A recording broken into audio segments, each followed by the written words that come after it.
രാജ്യത്തെ പ്രമുഖ തെരഞ്ഞെടുപ്പ് വിശകലന വിദഗ്ധനാണ് അല്ലെങ്കിൽ സോഫോളജിസ്റ്റാണ് പാർത്ഥദാസിൻ്റെ ഇപ്പോൾ ഒരു തെരഞ്ഞെടുപ്പ് വിശകലനം പുറത്തു വന്നിരിക്കുകയാണ്. ചില ഹിന്ദി മാധ്യമങ്ങൾ, ടെലിവിഷൻ ചാനലുകൾ ഇത് ചർച്ചയാക്കുകയും ചെയ്തു. പാർത്ഥദാസ് പറയുന്നത് പ്രകാരം കേന്ദ്രത്തിൽ UPA സർക്കാർ അധികാരത്തിൽ വരുമെന്നാണ് പ്രവചനം. 543 സീറ്റുകളിൽ 296 സീറ്റുകൾ നേടി കോൺഗ്രസ് ഏറ്റവും വലിയ ഒറ്റകക്ഷിയാകുമെന്നും പാർത്ഥദാസ് പ്രവചിക്കുന്നു. അദ്ദേഹം തെരഞ്ഞെടുപ്പിനെ വിശകലനം ചെയ്യുന്ന മറ്റ് രീതികൾ ഇങ്ങനെയാണ്. നമുക്ക് ഏറ്റവും പ്രധാനപ്പെട്ട കാര്യം അറിയേണ്ടത് കേരളത്തിൽ എന്ത് സംഭവിക്കും എന്നുള്ളതാണ്. കേരളത്തിൽ പാർത്ഥദാസിൻ്റെ പ്രവചനം UDF തന്നെ വലിയ മുന്നേറ്റം ഉണ്ടാക്കുമെന്നാണ്. പക്ഷേ അദ്ദേഹം സീറ്റുകളുടെ എണ്ണം പറയുന്നില്ല എന്ന് മാത്രം. ഏറ്റവും കൂടുതൽ ലോക്സഭാ സീറ്റുകളുള്ള ഉത്തർപ്രദേശിൽ BJP തകർന്നടിയുമെന്നാണ് അദ്ദേഹം പ്രവചിക്കുന്നത്. കഴിഞ്ഞ തവണ ആകെ ഉള്ള 80 സീറ്റുകളിൽ 71 നേടിയിരുന്നെങ്കിൽ ഇത്തവണ അത് 21 സീറ്റുകളായി ചുരുങ്ങുമെന്ന് പാർത്ഥദാസിൻ്റെ സർവേ ഫലം പറയുന്നു. UPയിൽ കോൺഗ്രസിന് നേട്ടമുണ്ടാക്കാൻ കഴിയില്ല.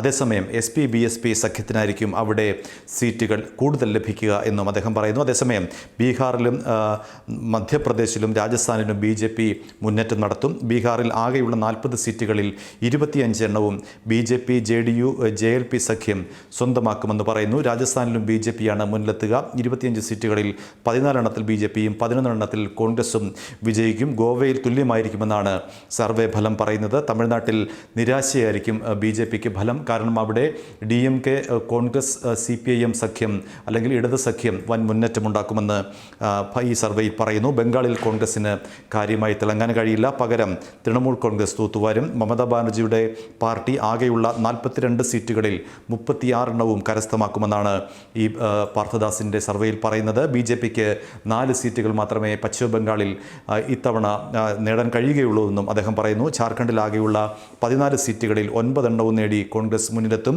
കശ്മീരിലും കോൺഗ്രസിനൊപ്പം നിൽക്കും. ഒപ്പം തന്നെ ഹരിയാന BJPക്കൊപ്പവും നിൽക്കും. ഹരിയാനയിൽ 10 സീറ്റുകളിൽ 7 എണ്ണത്തിൽ BJP വിജയിക്കുമ്പോൾ 3 മാത്രമാണ് കോൺഗ്രസിന് വിജയിക്കാനാവുക. ഹിമാചൽ പ്രദേശിലെ 4 സീറ്റുകളിൽ 3 സീറ്റുകളിലും BJP വിജയിക്കും. തെലങ്കാനയിൽ TRS ആയിരിക്കും മുന്നേറ്റമുണ്ടാവുക. വലിയ തോതിലുള്ള മുന്നേറ്റം, ഏറ്റവും കൂടുതൽ മുന്നേറ്റമുണ്ടാക്കുന്നത് TRS എന്നാണ് അദ്ദേഹത്തിൻ്റെ പ്രവചനം. 17 സീറ്റുകളിൽ 16 സീറ്റുകളിലാണ് TRS വിജയിക്കുക എന്ന് പറയുന്നു. അതേസമയം കേരളത്തിലെ കൃത്യമായ കണക്കുകൾ അദ്ദേഹം പറയുന്നില്ല. കേരളത്തിൽ UDFന് വൻ നേട്ടം ഉണ്ടാകും എന്ന് മാത്രമാണ് ഈ സർവേയിൽ അദ്ദേഹം പ്രവചിക്കുന്നത്. കൃത്യമായ കണക്കുകൾ ഈ പറയുന്നത് പോലെ ഈ സർവേ ഫലം പറയുന്നില്ല. അതേസമയം CPM ഉൾപ്പെടുന്ന LDFന് വളരെ കുറച്ച് സീറ്റുകൾ മാത്രമേ ലഭിക്കുകയുള്ളൂ എന്നും അദ്ദേഹം പറയുന്നു. BJPയുടെ കാര്യത്തിൽ അദ്ദേഹം തീരുമാനങ്ങളൊന്നും പറയുന്നില്ല. വലിയ മുന്നേറ്റം UDFന് ഉണ്ടാകും എന്ന് മാത്രമാണ് ഈ സർവേ ഫലത്തിൽ പാർത്ഥദാസ് ചൂണ്ടിക്കാട്ടുന്നത്.